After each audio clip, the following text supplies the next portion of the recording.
Let's get to what we have come here for, and that is to check out what we need to do to reload on offense. Now, the first thing I want to do is, if you've noticed this, if you've been with the channel, the similar type of format I use with my game reviews and game previews, I want to go through this. This is just for passing stats, just to see how we did on the year. Now, as far as the format goes, initials were generally the starters for most of, if not all, the year. Red around their box means they will be technically free agents when the league officially starts back up in March. So we would have to re-sign them. Hopefully they wouldn't sign with anybody else if you want to keep them. The ones in yellow mean they're on their last year of their contract. And then the orange, they're kind of special cases, like with Josh Jacobs. We can pick up his fifth-year option if we decide to. And then Nick Bowers, he's kind of a restricted free agent because he's only been in the league 2 years. But he's like a fourth-string tight end. I really don't want to focus on that. I really want to focus on where we stand here. Number one, no right tackle. Brandon Parker's a free agent. Thank goodness. And hopefully we don't re-sign him.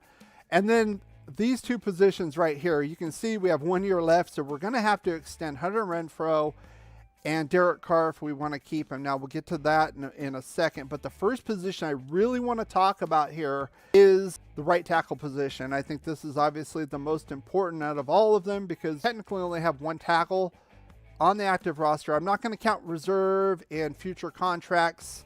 Those are mainly practice squad guys. We shouldn't be relying on those guys anyway. So the only guy we really technically have, if you count Leatherwood as a guard, is Colt Miller. So obviously we need a right tackle. This is the format we're going to go through. If you've watched my salary cap videos, it's very similar to that. So I'm going to show some options, one in the free agent market, and that's in blue, and then possible draft picks in green. And this is the estimated value. Now, most of this is through spottrack.com, and then the probable draft pick we'd have to use to get these guys. Now, of course, we're only in February here. Draft positioning is very volatile up into and including the draft itself. We won't have a really better frame of mind of that until we get probably into a better part of April. So keep that in mind. Let's get right into these right tackles. These are guys I think that could be possibly useful to us. First one's Morgan Moses. He had a pretty decent year, not a great tackle, but the price tag reflects that. $8 million, they're saying might be a little bit high for him, but that's definitely an option. The other one I talked about in my salary cap video, and that was Bobby Massey, right tackle. He's formerly the Denver Broncos. They're estimating about $3.5 million to secure him. I think that's a good start, to be honest with you. Even if we do move Leatherwood over to right tackle and have to get some guards, we're going to have it. I'm going to say we should have at least 4 guards on the table when we start the season. We can't be thin at tackle. If we're thin at tackle, we can't protect Carr, and the offense is going to fold up. And then I had these two guys. I was kind of looking through preliminary drafts and reviews, and these two guys caught my eye. Number one, Bernard Rainman from Central Michigan. Now, he's really kind of going anywhere from mid to late first. Right now, of course, that can change. This guy is a big man, 6'7", 329. No, he played left tackle in college. I think we could move him over to right tackle. He could also back up as left tackle if something, heaven forbid, happens to Colton Miller. I think that's a definite option for us. And getting somebody like a Bobby Massey for cheap. I think doing that combo could make sense if we want to use our 22nd overall pick on that. And then this other guy here, Darian Kennard, played right tackle in school, University of Kentucky, early projections somewhere in the second round. I would say if this is probably better suited if we're going to move Leatherwood back to right tackle and put this guy in at guard. Now, he's 6'5", 345, got a mean streak, loves to block, and I think would really fit Josh McDaniels' gap blocking scheme for the run game versus the zone blocking we were doing before. This is the guy to go get and run people over. Now, I could probably list a whole laundry list of people, but I think that's a good start. I think once we get to near the draft, we'll get a little bit more deeper into this. Now, the second position I want to talk about, and it's obvious, and it's the one you guys talked about, and that's wide receiver. Bryan Edwards really not getting the job done. I really thought he would take the step up this year. Didn't happen. We're going to have to find that outside threat. And I put over here Zay and Deshaun are free agents. We might bring them back. We might not. But still, they're not a wide receiver one. We need that outside threat to balance out Hunter Renfrow and Waller here. And here are some guys. Now, if you watch my salary cap video, these are the same guys I talked about previously. These guys are technically going to be free agents, but they could be franchised, so we'd have to work out some kind of deal. Brandon Cooks is under contract, so we would have to trade for him, and I talked about that in the previous video. The GM over there is a former Patriot, so that could happen. Of course, Cooks was a former Patriot as well. I still think we should probably go after Brandon Cooks. Of the three, probably costs us about 18 to 20 million. Plus draft picks or players or what have you. And then as far as the draft goes, these are a couple of names that kind of caught my eye. I looked at the film. Chris Olave, Ohio State. He kind of looks like I'm not going to say he's as good as Calvin Ridley. He kind of looks similar to that kind of a player. He might very well be gone by the time we pick at 22nd. Obviously a playmaker, an outside guy. He probably needs to bulk up a little bit. He probably will in the NFL. They all do a little bit. And then this guy right here kind of caught my eye. Dominic Blaylock from Georgia. Kind of an untraditional wide receiver. He did have an ACL injury, but he's more of kind of intriguing, almost like a Deebo Samuel type guy. And they're not really having a projection. I'm guessing somewhere in the mid round. And also, we can also talk about a guy like Drake London from USC, 6'5", 210, big physical type guy. Right now, he's probably projected ahead of our pick in the first round anyway, so that's why I didn't really add him. As far as the third position I want to talk about here, now, a lot of people could say we need a new quarterback. Honestly, I think we're going to retain Derek Carr. There's a lot of things circling right now. There's reports that there's rumors that insiders say we're not going to do it.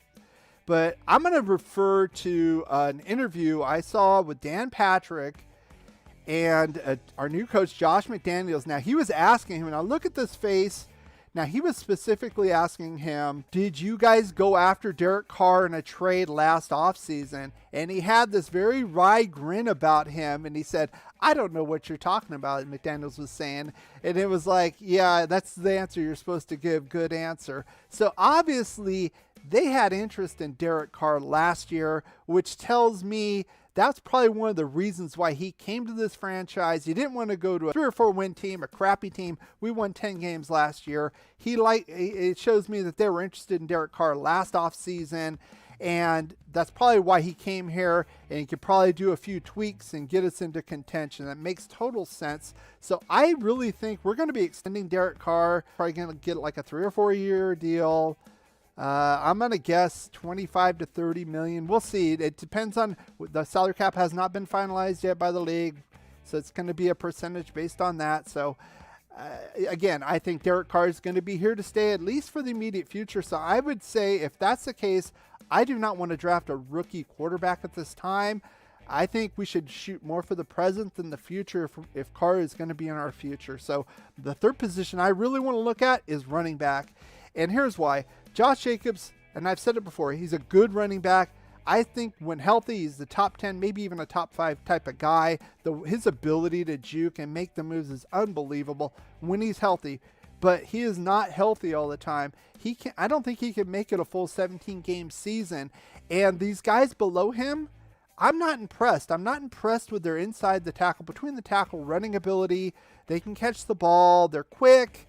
But there's a lot of things they talk about third down running backs.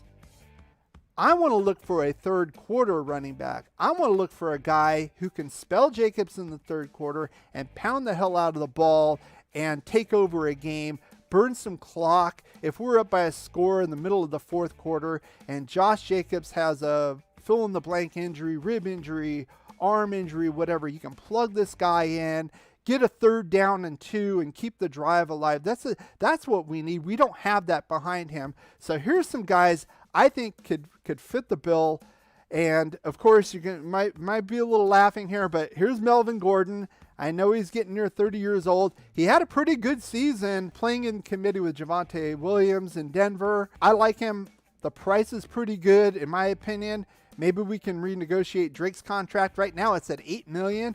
And even if we cut him, we'll only save 3. We can do something with the cap on that. And then the other guy, obviously, is Sony Michel. He's with the Rams. He's back. I think maybe this Patriot influence, former Patriot, that's an opportunity as well. There are others. Leonard Fournette could be an opportunity here as well. As we get closer, I don't know what Tampa's going to do in that situation. And then a couple guys that kind of caught my eye as far as big, more physical type backs. Brian Robinson, Alabama, and Dameon Pierce of Florida. Brian Robinson, people say he's built like granite. That's the kind of guy I want between the tackles to secure a lead. Don't give Patrick Mahomes the ball back. Don't give Justin Herbert the ball back. We're up by 3 or 4 points in the fourth quarter. You can spell Jacobs out and just beat the heck out of that defense. And then Dameon Pierce here. This guy, if you watch him on film, I don't know. He's probably got the strongest lower body, maybe of all the running backs in the draft. Guy is very hard to get down, can run between the tackles, keeps moving his legs. I like that. I'm not going to say he's a bell cow guy and all of that, and he's going to be the next Josh Jacobs. I'm not necessarily saying that. Maybe Brian Robinson could be, but this is the kind of guy, the gritty guy we need on 3rd and 2. Get those first downs, get the chains moving, and run out the clock against these high-powered offenses we're going to have to play this year. Now, if you are enjoying this, I have to urge you to give this a thumbs up. And if you're watching this on a replay, why not subscribe so you can be here live? A lot of things going on in the chat we're going to get to. We're almost at the Q&A session. And not only subscribe, but also put your bell notification to all, set your phone, your devices to add notifications to YouTube. I know it's a pain. That's how YouTube is. That way you will not miss out on all these live streams we do. And the next one we're actually going to do is on the defensive side of the ball. We're going to do it in 2 days on Saturday. Now, there's just too much to go through in one session. We're almost 30 minutes into the live stream right now, and we're just getting near to the Q&A session. So we're going to break this down. I'm going to go over my 3 positions we need to reload on the defensive side of the ball to be successful and take that jump in 2022. I encourage you guys all to come out here and join us. When you have great coaches, then after you have great coaches, you get great players. You have a great organization, and you tell them one thing: just win, baby.